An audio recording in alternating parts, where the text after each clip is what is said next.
But what's hard is going, yo, yesterday I got nothing from working as hard as I could. Nothing happened from that. I'm gonna do the same thing again today, but I'm gonna try to go harder. That's the hardest thing in the world. To get up every day and give 100% and be in the same position that you were each day, but mentally know that you're trying and trying and trying. That's a real grind.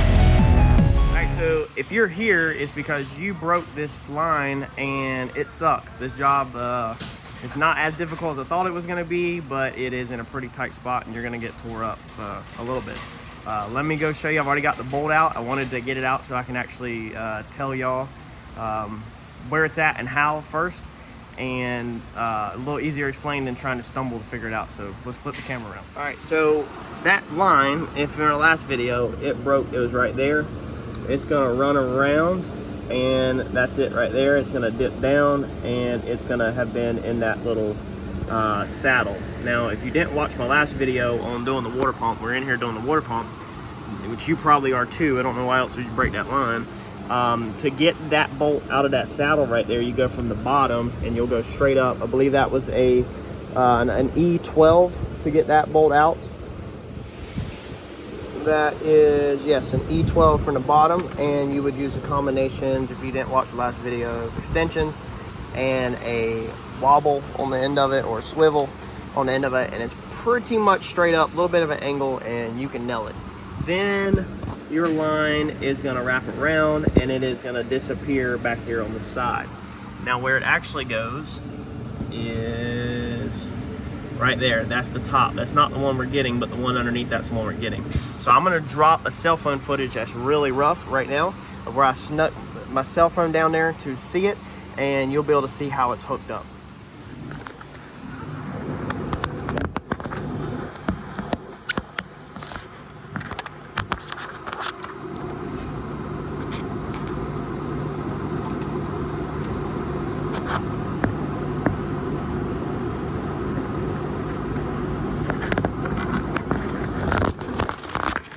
All right, so now that you see how that was hooked up, you realize that there's a bolt there. Now, the bolt that you just seen in that video is this bolt.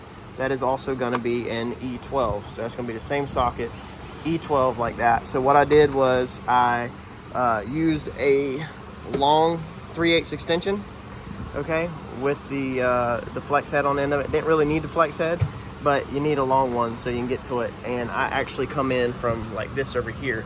So I was able to put the socket on the end of that 3/8 drive and then get it in from over here. I don't know if you, okay, you can see my ratchet right there. And I was able to get it on there and then take it like this from up here and turn it like this a little bit to get it broke loose. Once you get that broke loose, my bolt was pretty easy to come out. Then I could take the socket off the 3/8 and stick it back on there and literally just turn the socket with my fingers. Now, I did have to lay across here. I've got the car pretty much on the freaking ground. We're on a lift in the shop. It's pretty much sitting on rotors. You're gonna have to lay across here, put one hand in on this side, okay? And then put one hand in on the front side. So obviously I don't have three hands, so I can't show you with the camera. But you're basically gonna be hugging around all of this contraption right here. Go in from this side and go in from that side, and then take both of your fingers and work together to turn that bolt out. Now what we're gonna do is we're gonna get in a long trim tool or a long flathead. So a long old flathead or a trim tool for removing clips like this. And we're gonna get down in there and pop that line out. It should just come right out, should have some O-rings on it. All right, so you'll come in with your trim tool from the front about right in here, and you'll use the end of the hook to kind of go in there and get that line and push it. Now that line is the same one that's right here. Let's see here, let's see if I can move it. So you can see this line I'm moving right here that comes off of this plastic bracket right here. Okay, that's the line that goes down there to where we want to be. And you can barely see it. It's really hard to see it on the camera probably, actually. If you can see that shininess right down there, that's the line. I think that orange color is going to be the O-ring, okay? So you can barely see through there when you're working. You got to get this upper line out first because the other line is behind it. They mounted up two lines to the same the same freaking port. So now we're just gonna take this one, which I guess we need to completely get this other saddle out the way. I was trying not to undo that bolt to lose it, but I guess I might have to go back down there and undo that. Let's see if I can just wiggle it. Nope. All right, y'all, there's no, I mean, this flat out sucks. It sucks. It's crazy how bad this flat out sucks. Maybe yours won't be as hard as mine, but once I got the bolts out, you would think it'd be pretty simple. You got to get the top line out. So the one that's above it is right here. This is what it looks like. It's pretty corroded. That just flops around. So as you can see, that's going to fall right back down in there it goes. That's that top one. And then the one we're trying to get out is that guy right there. Okay. And we just got it to come out. Now, how do we get that out? It actually took me and Eddie, my employee here. He went through the front with one of his trim tools, and he basically got behind the line, and he was trying to push out on the bottom of the line. The problem with pushing out on only one side of the line is that then it wants to push out crooked, and that's why you can't get it out. I was trying to get it from the top, and I couldn't get it from the bottom. So it took Eddie putting pressure on the top, and then I took one of his, Eddie happened to have his really long flathead screwdriver, and I went from the bottom, and I got right there on the top of the flange, and then turn the screwdriver. Okay, turn the screwdriver. But the thing is, I couldn't turn the screwdriver in my hands. There was so much pressure. So, like, to get it, so I literally had to take a pair of pliers, also grab the screwdriver, and I had to sit up here and turn that screwdriver so that it was wedged in there like that. The screwdriver turned and pushed that thing out while Eddie also pushed on the bottom. You got to get that line out. There's no way around it. However you can do it, whatever tools you have available, the line has to come out. It's just O-rings once you get that one bolt out. But it flat out sucked. I mean, it flat out really sucked bad. So now I've got to, let's see here, if we can unsnake it around all of this crap. I've tried my best to hold on to all of my serpentine belt positions, and I about lost everything. So it looks like even snaking this thing out is not going to be an easy task. Man, I can only imagine how bad it's going to be to put back in, because at least I can bend it to get it out. All right, there it comes. So as you can see, it's got water in it. We did some pushing and pulling on it. So Eddie was able to go in from the bottom. It was basically down in there like this. He was able to take the trim tool, come in from the back side and push on the back line right there. And then I was able to take the screwdriver coming from the top side and turn it and pop that line out. But that's all it is. It's just one screw and two O-rings, and it sucks. It sucks really bad. So let's go in the office now and get this thing ordered. You can see it broke again trying to take it apart.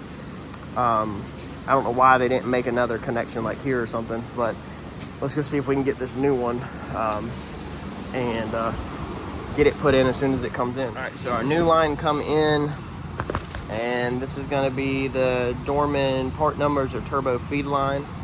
And I just started snaking it down in here. It's going to be best to go kind of down low as you can get near your bracket that it goes underneath, to try to get it back there. And then we also have to get it underneath that bracket without bending everything. So it's definitely not the easiest. We don't want to bend anything, because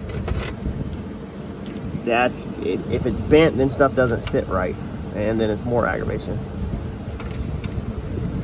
So it's just going to take some finessing to get this thing to go in there right and to go underneath that bracket. All right, so it took a little bit of force, a little bit of tugging to get it down there underneath that bracket. I mean, it just sucks. It's tight, but I didn't bend it up. Whenever you get it down in there, so you can see the one hanging out right there, and then right there is the one that's in there. What you can do is take you a pry bar, pretty much like this. You can't really see it. Well, there you can. So you can see where the end of the pry bar is going, and you kind of pry on that to help push it in. Now I did lubricate the ends of the O-rings, so make sure you lubricate the O-rings with either grease or Vaseline or something. And you can go to your refrigerator and probably get grape jelly out and lubricate it. Just do something so that it slips in there and you don't tear the O-rings. And now for the next line, we're gonna basically do the same thing. but we're gonna go ahead and pull it back up here where we can see it. We're gonna lubricate these O-rings also right here just to play it safe, to make sure we don't rip these, and then get that one back in the hole, and then get the bolt back through it. Now when I was putting it in there, I had one hand, my right hand, doing pressure on it, and I had my left hand down here just kind of wiggling it up and down just a little bit to help it kind of just, you know, slide in there. You just want to be careful with the O-rings, be mindful of the O-rings, and be mindful not to bend these aluminum lines up too bad where they are just a pain in the butt to route back, because everything's so tight, so they kind of need to route back exactly like they were from the factory. All right, so we got to put in, same ordeal. Once you get your lines pushed in, you'll take your hands and you'll have to get the nut started with 2 fingers. So you'll have to finger on this side and a finger on this side, and you'll have to slowly turn that your bolt, get your little tiny bolt started, and then take just your socket. Remember that is going to be your E12. So take just your socket and then turn your socket to run the bolt in. Everything should go in really smooth. Run that in as, you know, as tight as you can get it with your fingers. Then put your socket on your ratchet, slip your 3/8 long ratchet down there. It's got a flex head on it. Get it down there and then turn it and just snug it up. Now I did look back at the video from yesterday, and we are on the next day, but this is just a couple minutes for y'all. And it did appear that this upper line, when I recorded it for y'all from the beginning, if I can get the camera to focus. All right, so it appears that this upper line right here, you see how it's pushed out, but if you look back earlier in this video, before we pulled that out, it was also out. The bottom one down there, you can see it's set all the way up. Your bottom one goes in first, then your top one goes over top of that one. So of course it's gonna stick out. It's kind of hard to see, but it's gonna stick out the thickness of the flange that the bottom one down there is, because they both can't sit in there tight. Now when you push this in, I did try to take this back out just to make sure something wasn't binding up, and with it sticking out that far, it took quite a bit of pressure to get that thing to pull back out. So I'm pretty sure that's like a press fit with the O-rings. It goes in there pretty tight, and then your bolt is just kind of holding it in there.